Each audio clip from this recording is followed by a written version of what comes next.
Bwana Yesu asifiwe. Najifunza kuhusiana na unabii. Unabii na historia ya taifa la Marekani. Kwa nini tunajifunza kuhusiana na unabii huu na historia hii? Marekani ni taifa muhimu sana katika unabii na katika historia. Ni sehemu ambayo kanisa la Waadventista wa Sabato lilizaliwa. Inaweza ikawa sehemu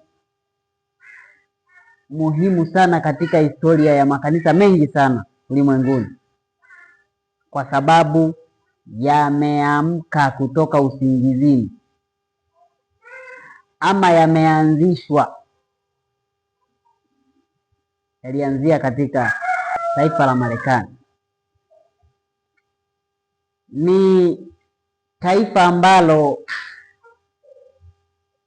unabii wa siku za mwisho, unabii mahususi sana wa siku za mwisho unaenda kuanza kutokea na kisha kusukumwa katika kila kona ya ulimwengu huu.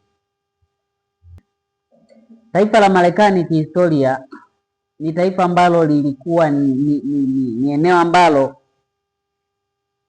lilikuwa kimbilio kwa wengi. Watu wengi walivyokuwa wakitafuta sehemu salama, watu wengi waliokuwa wakitafuta maficho, na hasa wakitafuta uhuru wa kuabudu. Hii ni baada ya upapa wa Rumi katika bara la Ulaya kuzidisha mateso kwa Waprotestanti. Mateso yakawa mengi, wakaharamishwa, hivyo wakatafuta sehemu ya kufanya nini? Ya kujificha, sehemu salama ambayo watafanya mambo yao ya imani kwa uhuru.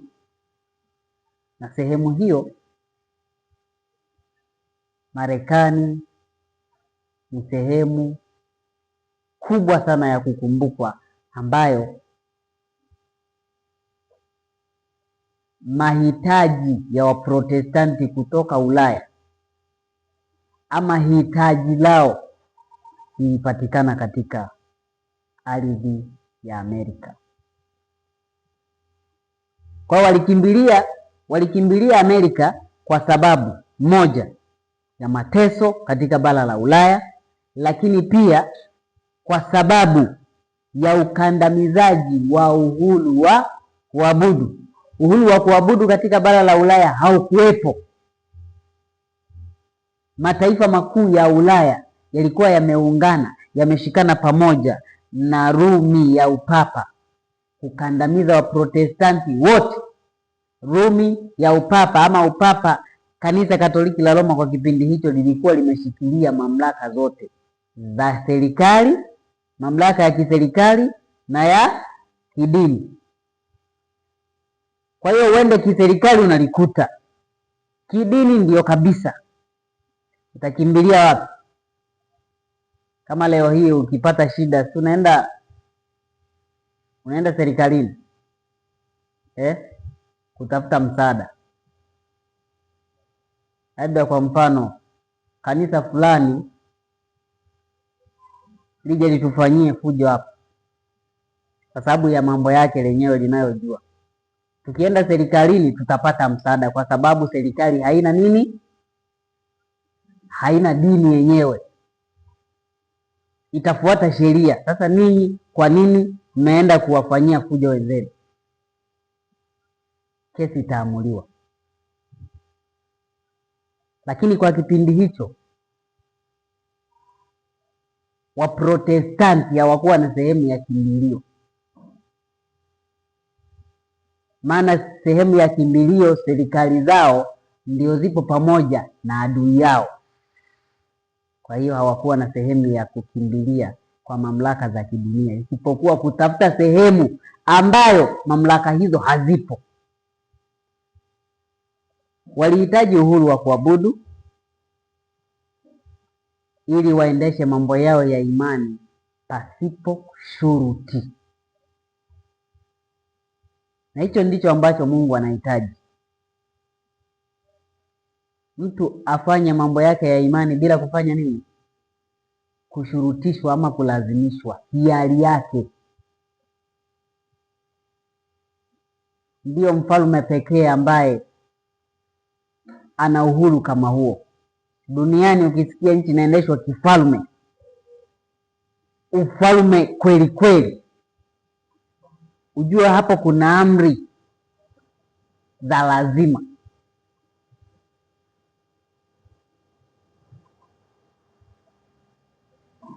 Lakini mfalme wa mbinguni yeye anatoa uhuru kwa mtu, amtii asimtii ni maamuzi yake, lakini ameweka siku moja ya kila mmoja atavuna alichopanda.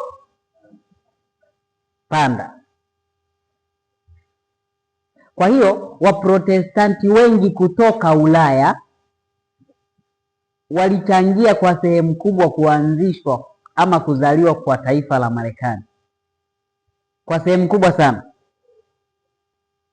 Moja ya watu muhimu wa kukumbukwa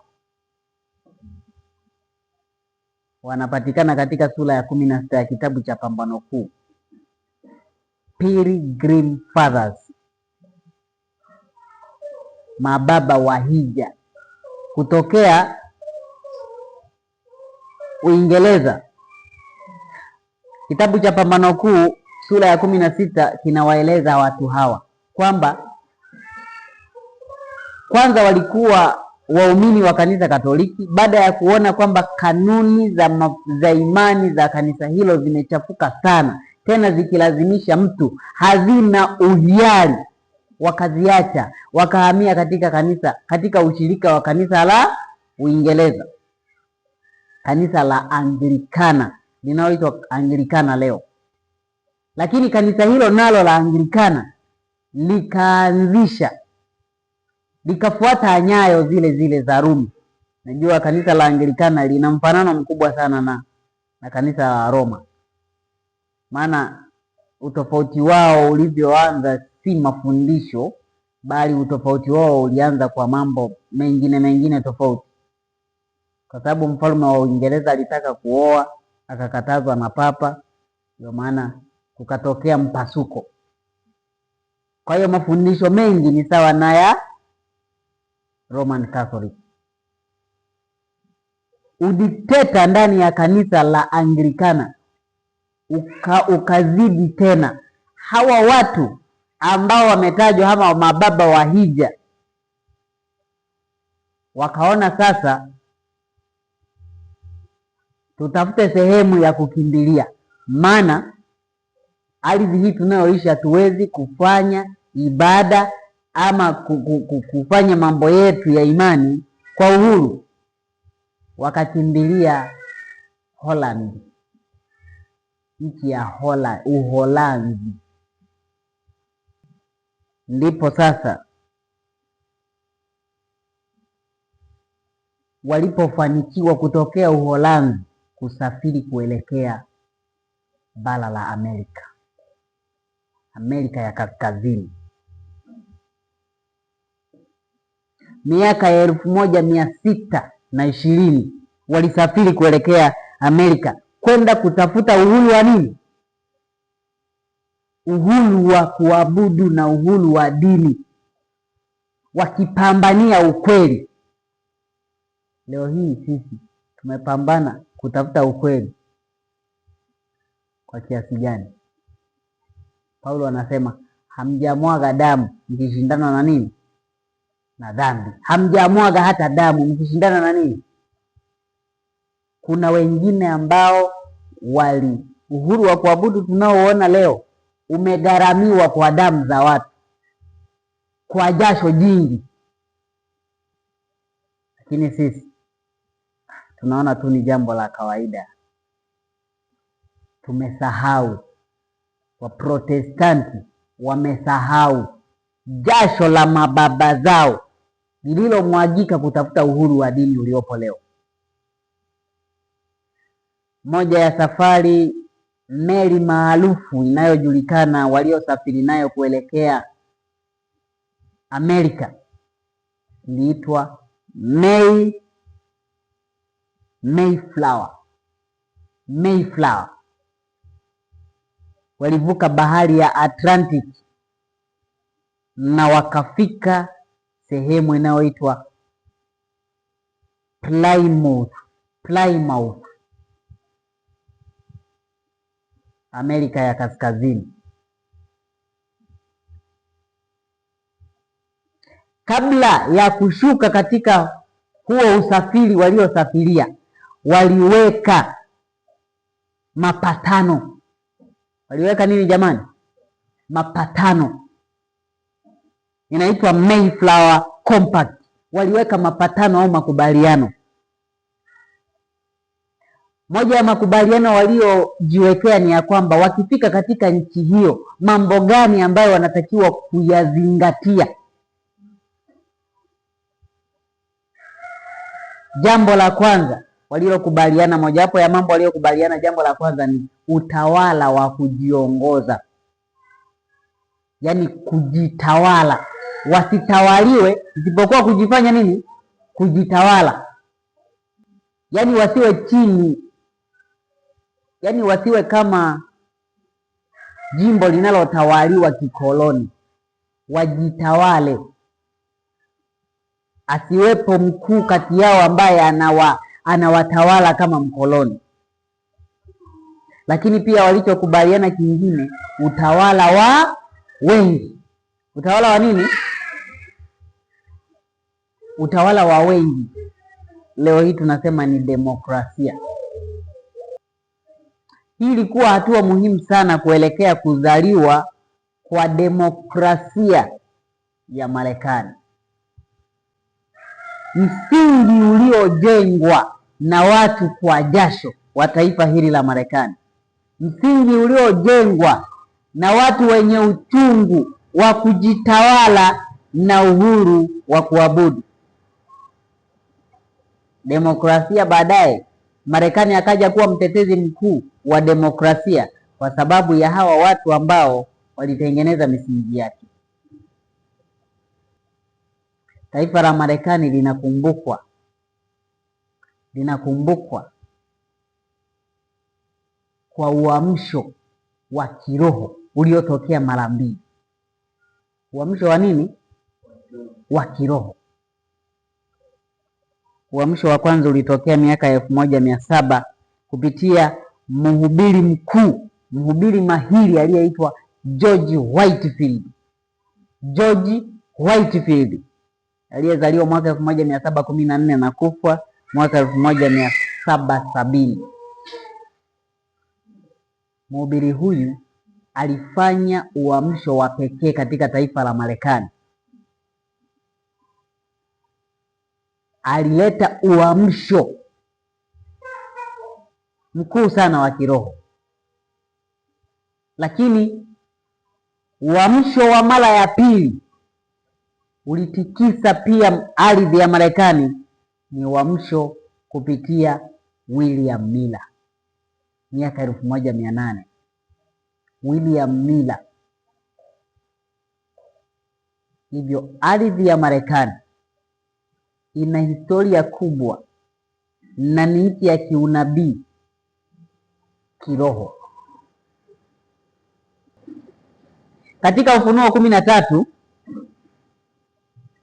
kuhusu kuinuka, unabii wa kuinuka kwa taifa la Marekani, inasema, kisha nikaona mnyama mwingine akipanda juu kutoka katika nchi, naye alikuwa na pembe mbili mfano wa mwana kondoo, akanena kama joka. Ardhi ya Amerika ya Kaskazini, karne za nyuma kabisa huko, watu mbalimbali walipotembelea ardhi hiyo wazungu kwa watu kutokea mabara tofauti tofauti walipotembelea ardhi ya Amerika ya Kaskazini, walikutana na wanyama wapya katika macho yao.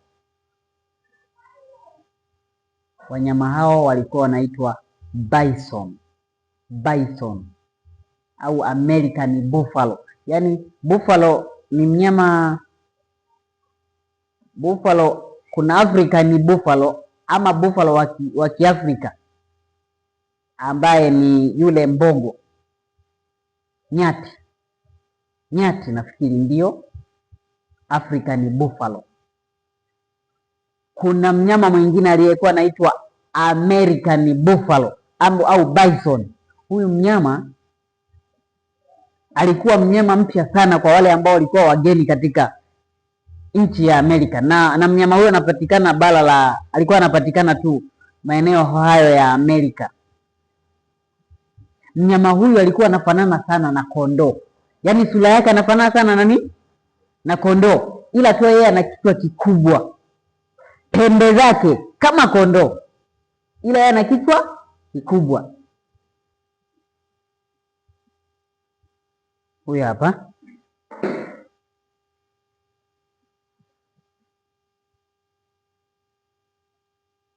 mnamwona, anafanana na kondoo fanana kondoo kwa mbali. Kwa hiyo huyu ni mnyama ambaye anajulikana kama American bison, anafanana sana na kondoo, ana pembe mbili. Mnyama huyu pia na sifa ya upole, ni mpole sana, yaani hana shida na mtu,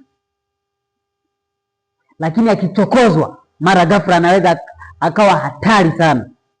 Akichokozwa anakuwa hatari sana na kutisha, sauti ya kutisha na unguruma. Unajua unabii huwa haubahatishi. Neno la Mungu huwa halifanyi nini? Unabii ulisema Yohana aliona mnyama mfano wa mwana kondoo.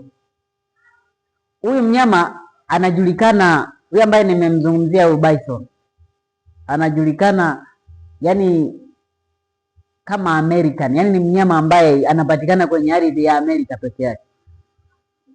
Inaweza ikawa Yohana pengine alimuona huyu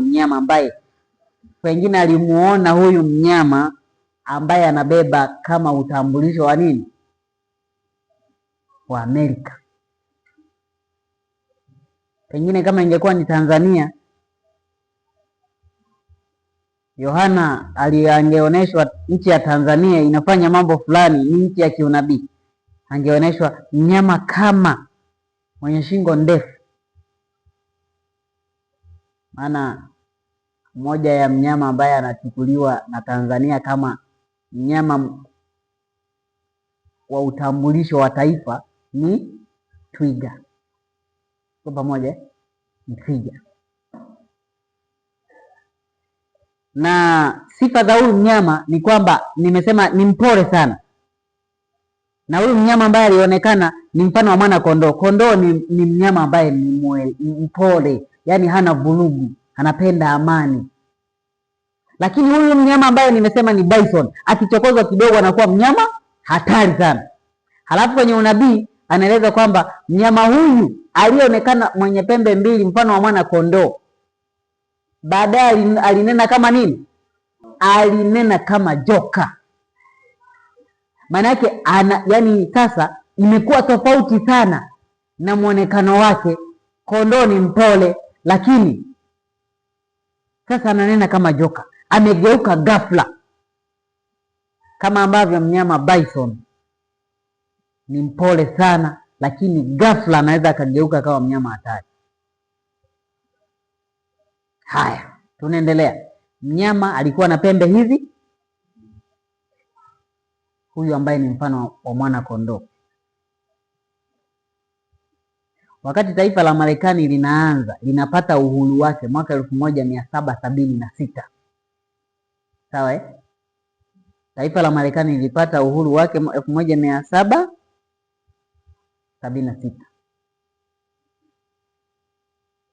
Lilisimama juu ya msingi wa kutetea uhuru wa dini, kupingana na mafundisho ya Rumi, lakini pia likatetea msingi wa kujitawala. Tuko pamoja wapendwa? Kumbuka kwamba Waprotestanti wengi kutokea bara la Ulaya walikimbilia kule Amerika. Kwa hiyo wengi walizaliwa kule. Idadi kubwa ya watu mpaka taifa la Marekani linaenda kupata uhuru, wengi walikuwa ni wazao kutoka bara la Ulaya, wakiwa ni Waprotestanti. Wanaujua ubaya wa Rumi, wanaujua ubaya wa kanisa Katoliki la Rumi. Na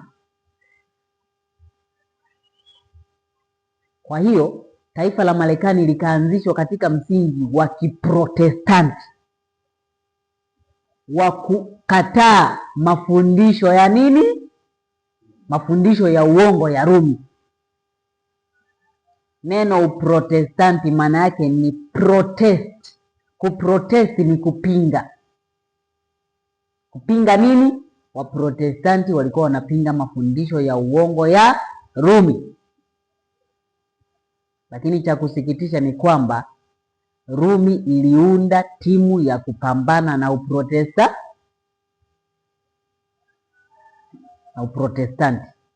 Counter Reformation. Ilianzishwa timu ya majasusi Jesuits karne ya 15, 16. Papa mmoja aliyekuwa anaitwa Ignatius wa Loyola alianzisha timu hii ya majasusi Jesuits ili kupambana na nini? Na Uprotestanti. Yaani Waprotestanti wote waliogomea mafundisho ya Rumi, walioligomea kanisa la Rumi, maana lenyewe linataka lisimame kama kilanja wa dunia na kilanja wa makanisa yote. Mwaka 533 baada ya Kristo, Kaisari Justinian alimwandikia makubaliano Papa. Aliandika makubaliano kwenda kwa askofu wa Rumi, kwamba askofu wa Rumi ya magharibi ni mkuu wa makanisa yote duniani. Kwa hiyo kanisa la Rumi linatembea katika makubaliano yale yaliyotolewa na Kaisari Justinian mwaka 533 kwamba Papa ni kiongozi mkuu wa makanisa yote. Wapi? Yale makanisa yote ambayo hayakubaliani na Rumi. Rumi inajua hayo makanisa yameliasi kanisa lenyewe la Rumi. Kwa hiyo yanatakiwa kufanya nini? Kurejeshwa, kurudishwa, yakubaliane na Rumi inavyosema. Bwana Yesu asifiwe. Ndio maana leo kuna kitu kinaitwa uekumene au kwa Kiingereza ni ecumenism. Mpango huu umeanzishwa na Rumi yenyewe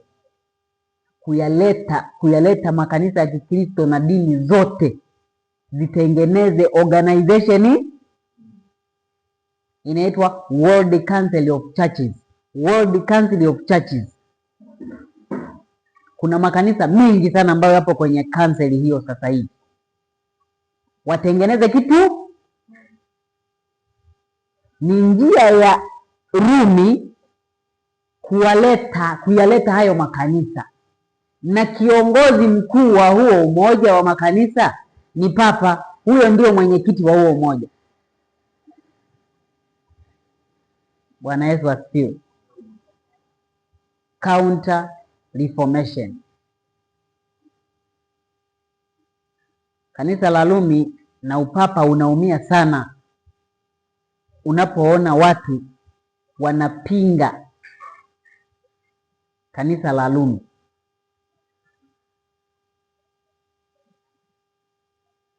Maandiko mengi ya kanisa Katoliki la Roma yanasema kanisa la Rumi lina haki ya kutumia hata nguvu kumlazimisha mtu kutii sheria za kanisa. Lina haki hiyo.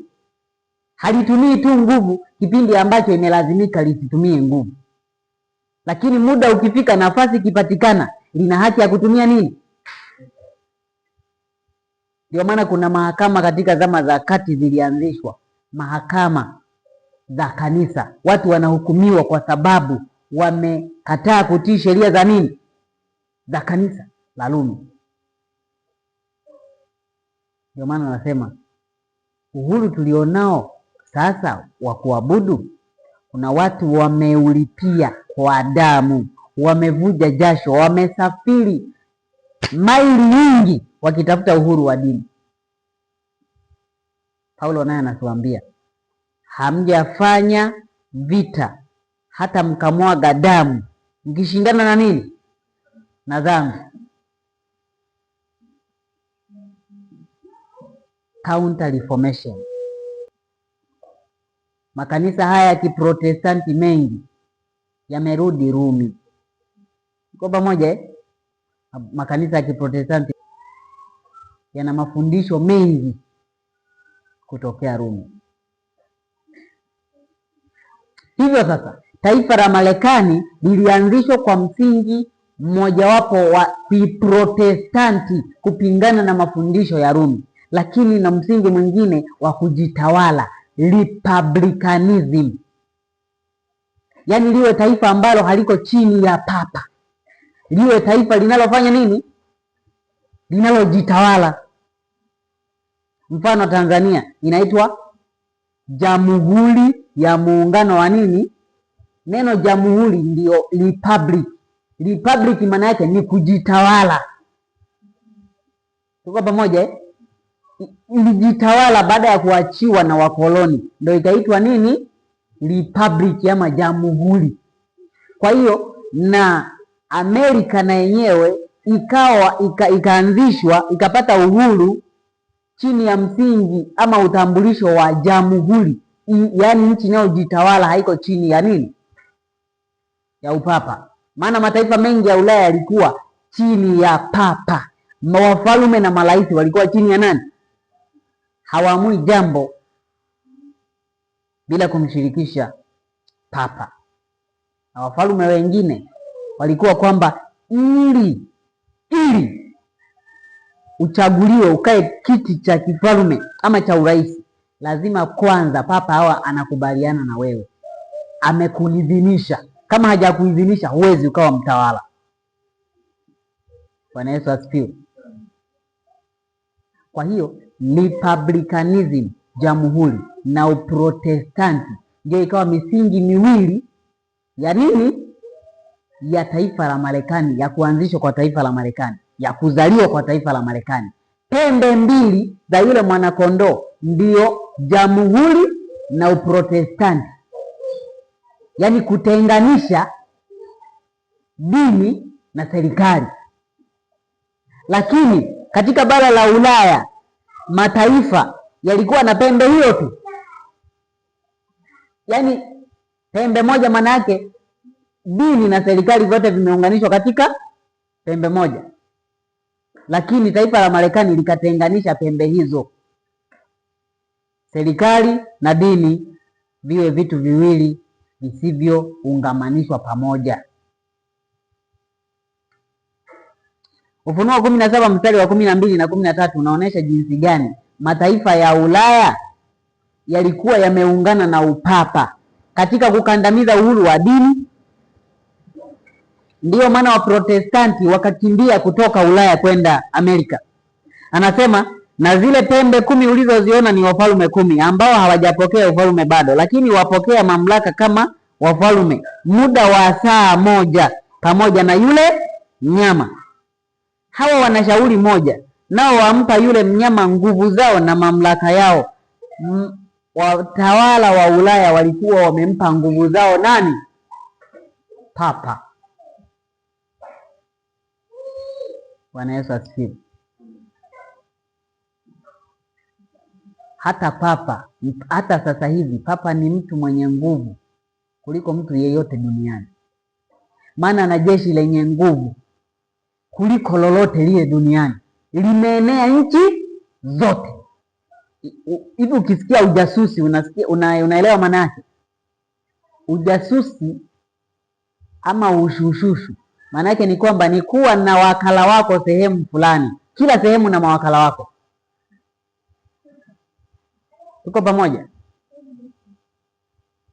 Ndani ya nchi tunaita usalama wa taifa. Usalama wa taifa wanadhibiti nchi ili iwe chini ya utawala uliopo, kusitokee uasi sehemu yoyote. Ukitokea uasi sehemu yoyote, walishajua tayari, wamepeleka taarifa kwamba sehemu fulani kuna nini, kuna uasi, ili huo uasi uje ushughulikiwe mapema. Ndivyo ambavyo papa ana ujasusi dunia nzima, anajua kila sehemu ambayo kuna uasi, wana uasi ufalme wa Rumi, na sehemu ambayo tayari walishakubaliana na ufalme wa Rumi. Anajua sehemu ambayo kuna uasi, ndio anatumia njia zozote anazojua yeye. Anaweza akatumia hekima, akatumia mazungumzo, akatumia hata nguvu, maana mamlaka hata hizi za serikali ziko chini yake. Anaweza akazitumia kukamilisha jambo lake, ili mradi wanaoasi wakae kwenye nini, kwenye mstari, wakubaliane, waende sawa na ajenda za Rumi. Danieli 7 inaeleza falme 4 ambazo zingetawala nini, dunia. Ufalme wa 4 ni Warumi. Kwa hiyo huo utatawala mpaka Yesu anafanya nini? Ufalme wa Rumi haukuanguka. Wanahistoria wanasema kwamba, na wanahistoria tunatambua kwamba ufalme wa Rumi ulianguka mwaka 476 baada ya Kristo, lakini haukuanguka, haukukomea hapo. Ulikuja kuinuka tena kama nguvu kuu kupitia kanisa Katoliki la Rumi. Kanisa Katoliki la Rumi ni ufalme juu ya dunia hii. Tuko pamoja wapendwa? Ndicho ambacho tunapaswa kutambua. Kwa hiyo republicanism na protestantism ndiyo tafsiri ya pembe mbili, dini na serikali kutenganishwa. Kila taifa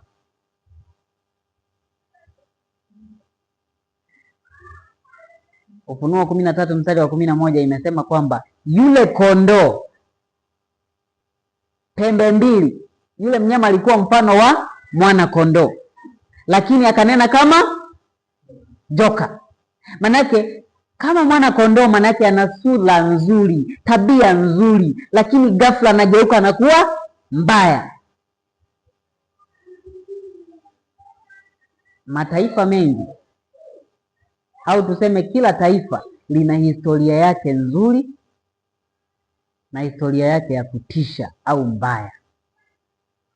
Pengine lingine lilianza vibaya likamaliza vizuri, lingine lilianza vizuri likamaliza vibaya. Mfano, taifa la Ujerumani. Ujerumani ilituletea mtu aliyekuwa anaitwa Martin Luther. Kimsoma katika kitabu cha Pambano Kuu utaona kazi yake. Alifanya kazi kubwa kufanyaje, kupingana na mafundisho ya uongo ya kanisa la Rumi, na alilindwa na mfalme. Mungu alifanya mpango. Katika kitabu cha Ufunuo 12 kuna fungu linasema ardhi ikafunua kinywa chake ikamsaidia nani? Yule mwanamke. Ardhi pale inayozungumzwa pale ni watu ambao ni wapinzani wa upapa, ndio udongo ama ardhi. Kwenye Danieli sura ya 2, ile sanamu ile ilikuwa imegawanyika sehemu mbalimbali: kichwa cha dhahabu, mikono na kifua cha fedha, tumbo na kiuno shaba, miguu ya chuma, lakini nyayo zake zilikuwa ni chuma na udongo. Chuma ile ndio utawala ule wa kidhalimu, utawala ambao ni wa upapa pure, ambao hauna mchanganyiko na upinzani wowote. Kwa hiyo sasa, kwenye chuma na udongo maana yake ni mchanganyiko wa Rumi na wapinzani ama na wengine, yaani Rumi inatawala na mataifa mengine yenye nguvu, lakini menyewe humo kuna wapinzani ndani yake ambao wanapingana na nini? Na Rumi. Kwa hiyo Martin Luther alilindwa na mtawala wa Ujerumani.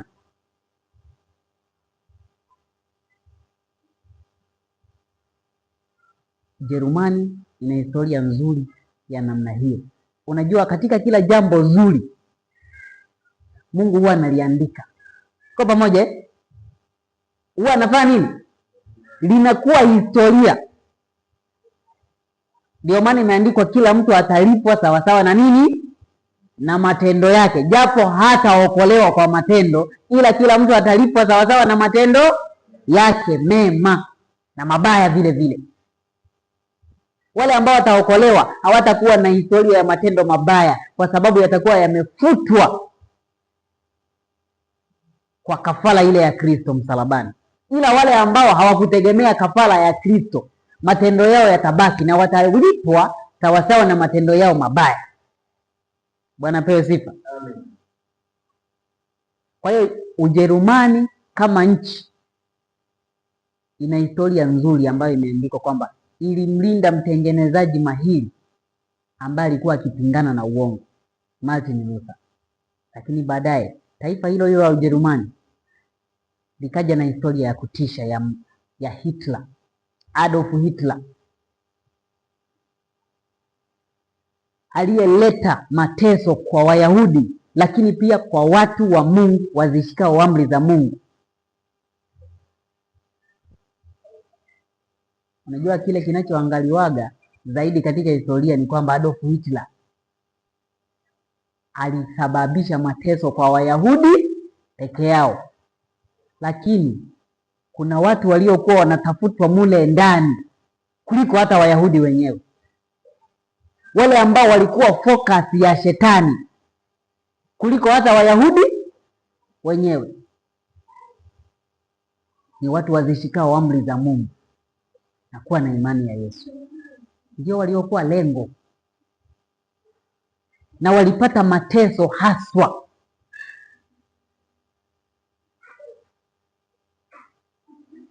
Kuna kisa kimoja cha shahidi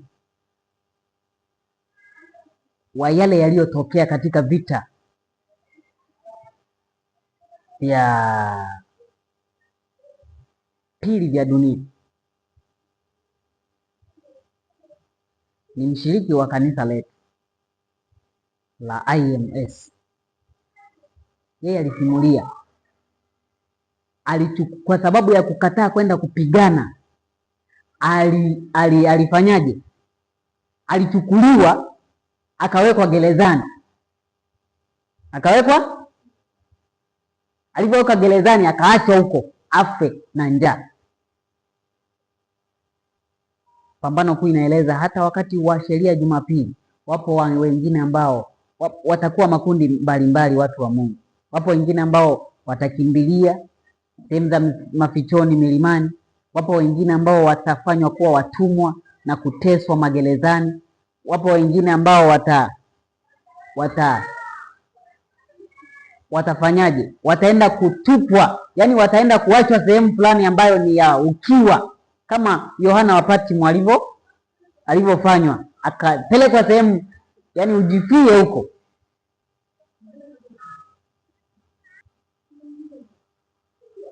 Yule mtu wakati wa utawala wa Hitler akapelekwa gerezani, akaachwa huko afie kwenye selo za ndani. Yeye mwenyewe alishuhudia baada ya kutoka kule. Sasa jiulize alitokaje? Ndio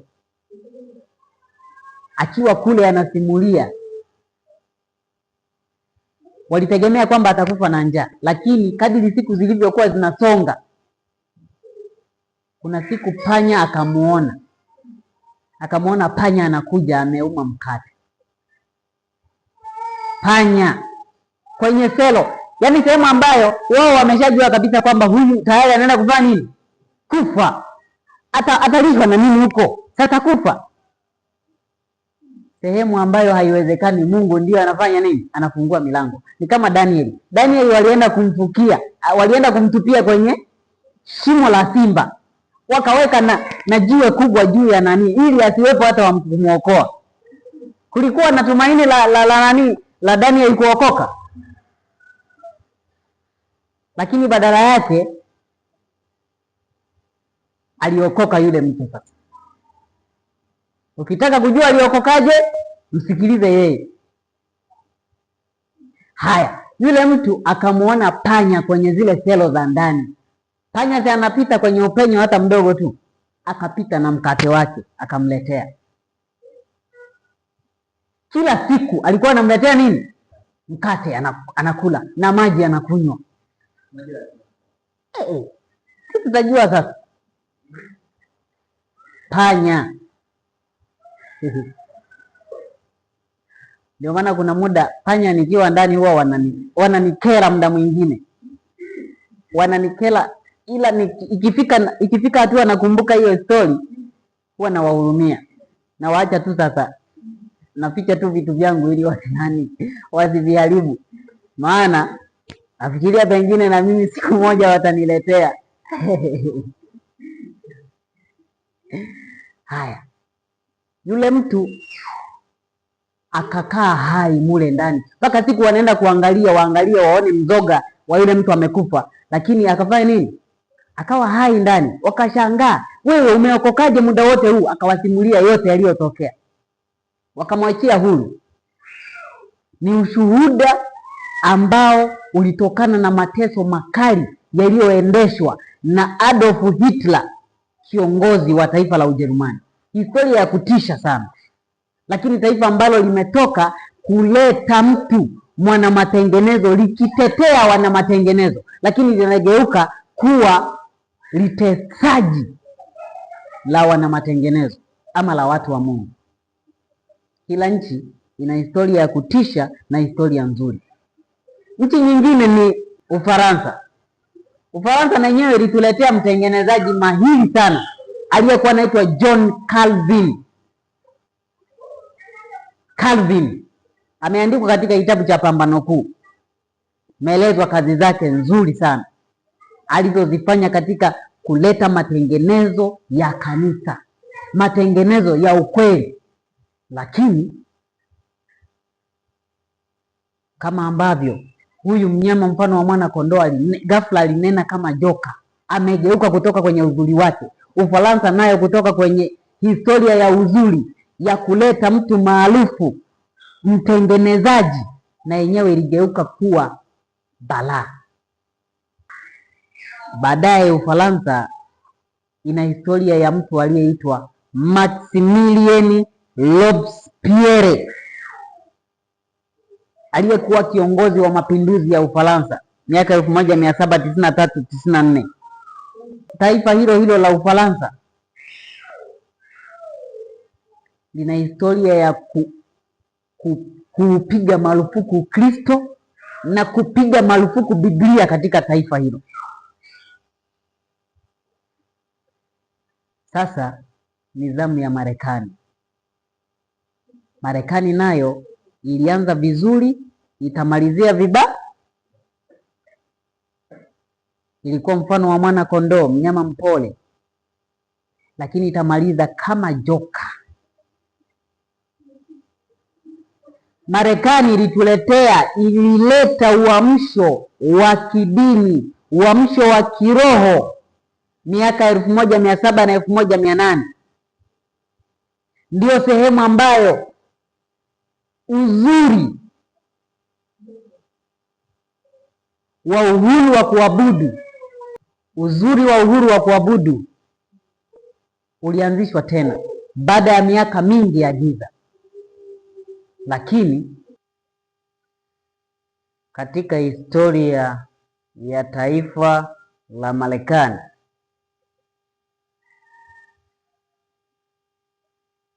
miaka 1861-65 kuna vita vya kutisha vilitokea, vita vya wenyewe kwa wenyewe, American Civil Wars. Upande wa kaskazini na wa kusini vikapigana vita kali sana. Maelfu ya watu walimwaga damu, maelfu ya watu, taifa ambalo lilikuwa kimbilio la watu wakitafuta mahali salama, lakini baadaye likageuka, historia yake ikawa ya kutisha, vita vikubwa vya kutisha vya kumwaga damu. Wakati huo kanisa la Waadventista wa Sabato ndio lilikuwa limeanza, likiwa linakuwa, na lilihitajika na lenyewe kutuma wapiganaji kwenda kupigana vita, na kwa sababu katiba ya taifa hilo ilikuwa ina uhuru wa kujieleza, basi waliandika barua. Kipindi kile president wa GC akiwa ni John Binton, waliandika barua kwenda kwa serikali, wakaruhusiwa kwamba wao masuala ya vita yako kinyume na kanuni ya imani yao. Kwa hiyo vita hivyo kufika mwaka 1865 vikakoma. Vita hivyo ni historia ya kutisha ya taifa la Marekani. Historia nyingine ya kutisha inaenda kutokea muda sio mrefu, na historia hiyo ni ya taifa la Marekani kuongoza njia, na sasa mpaka sasa taifa hilo linaongoza njia kwenda kwenye mpango mpya wa ulimwengu. Mpango mpya wa ulimwengu utakuja na sheria ambazo ni za kukandamiza uhuru wa dhamiri, uhuru wa kuabudu, kukandamiza uhuru wa dini. Taifa ambalo mwanzoni lilikuwa linatetea uhuru wa nini? Wa dini, lakini sasa litakuja likiongoza njia ya kwenda katika ukandamizaji wa dhamiri. Kitabu cha Pambano Kuu ukurasa wa 588 kinasema kwamba Uprotestanti wa Amerika utavuka shimo refu sana kushikana mkono na umizimu na Rumi ili kukandamiza uhuru wa dhamiri. Uprotestanti wa Amerika utavuka shimo refu sana kushikana mkono na Rumi tena ili kukandamiza uhuru wa dhamiri. Kumbuka kwamba taifa la Marekani lilisimama juu ya nguzo mbili: Republicanism, kujitawala, na Protestantism, yani kupinga mafundisho ya Rumi. Ndiyo misingi miwili ya taifa la Marekani wakati linaanzishwa. Lakini sasa hawa mapacha wawili, Republicanism na Protestantism, pacha mmoja ametabiriwa ambaye ni Uprotestanti, watashikana mkono tena na adui yake Rumi, halafu washirikiane kukandamiza uhuru wa nini? wa dini ama uhuru wa dhamiri. Anayebaki ni pacha mwingine wa Protestantism ambaye ni Republicanism. Kuna uwezekano mkubwa sana wa kwamba Republicanism, Uprotestanti ulioasi, vikashirikiana katika kukandamiza tena uhuru wa dhamiri. Bwana Yesu asifiwe. Serikali ya Republicanism iliyoacha misingi yake ya mwanzo na Uprotestanti ulioasi vitashirikiana katika kukandamiza uhuru wa dhamiri. Moja kwa moja katika unabii tumeambiwa Uprotestanti ulioasi utashirikiana na Rumi, na mpaka sasa tunaona unashirikiana vizuri na Rumi katika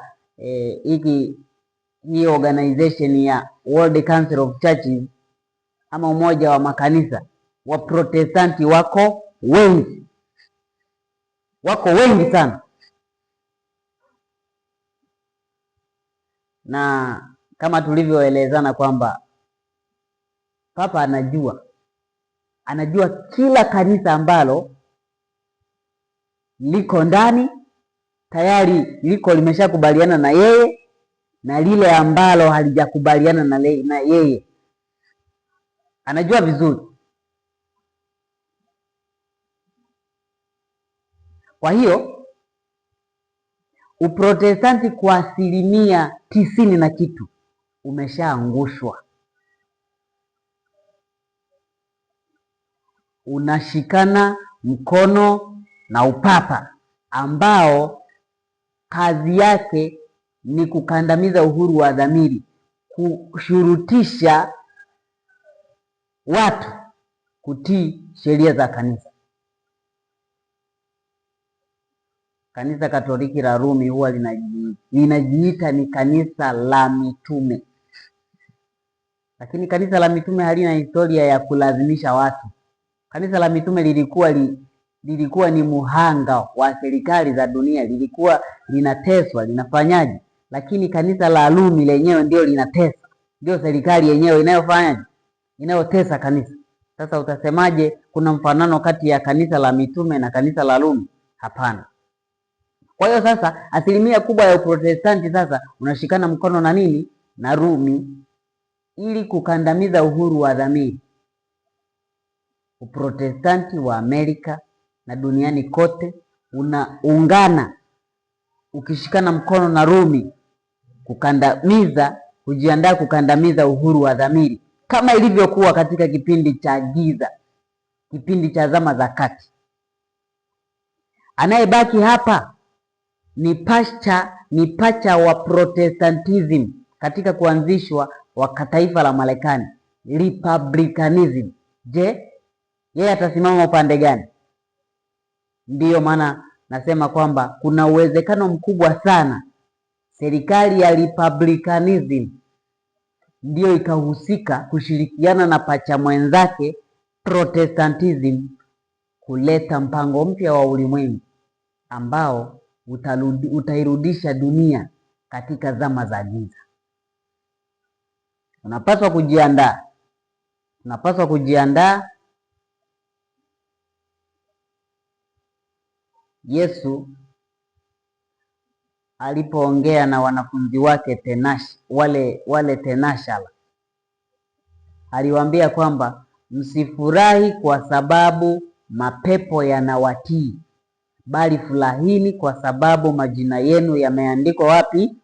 Mbinguni. Lakini pia Yohana wa Ufunuo katika kitabu cha Ufunuo 13 mstari wa 8 anasema kila ambaye jina lake halikuandikwa katika kitabu cha uzima cha mwana kondoo atamsujudia huyo mnyama. Manake yule ambaye jina lake liko katika kitabu cha uzima hatamsujudia. Kumbe sasa ushindi wetu ni sasa, sio kesho. Ushindi wetu ni leo. Majina yetu yakiwepo katika kitabu cha uzima, tutaweza kushinda vita hii dhidi ya mnyama, na tunapaswa tuwaambie watu wengine juu ya onyo hili la ujumbe wa malaika wangapi? Maana wengi hawamjui mnyama ni nani, hawajui sanamu ya mnyama ni nini, hawajui chapa ya mnyama ni nini. Wanaikimbia namba 666. Wako tayari mtu asinunua shati lililoandikwa 666, anafikiri ni chapa ya mnyama.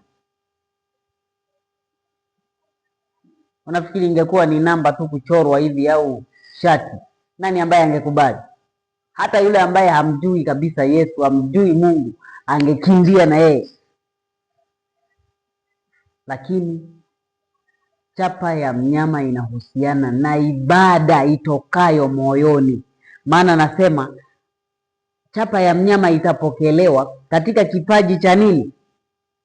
Cha uso, au katika mkono wa kuume. Kipaji cha uso inaonesha dhamiri ya mtu, yaani kwamba mtu anapokea dhamiri. Kipaji cha uso ni ubongo wa mbele ambao unapokea mambo na kuamua. Yaani ina maana ya kwamba mtu atapokea chapa ya mnyama kwa dhamiri yake, kwa ufahamu wake kamili, kwamba mimi nafanya hiki kwa ufahamu wangu kamili, yaani kwa kuamua yeye mwenyewe. Manake hili halihusiani na manamba ya kuchorwa, linahusiana na nini?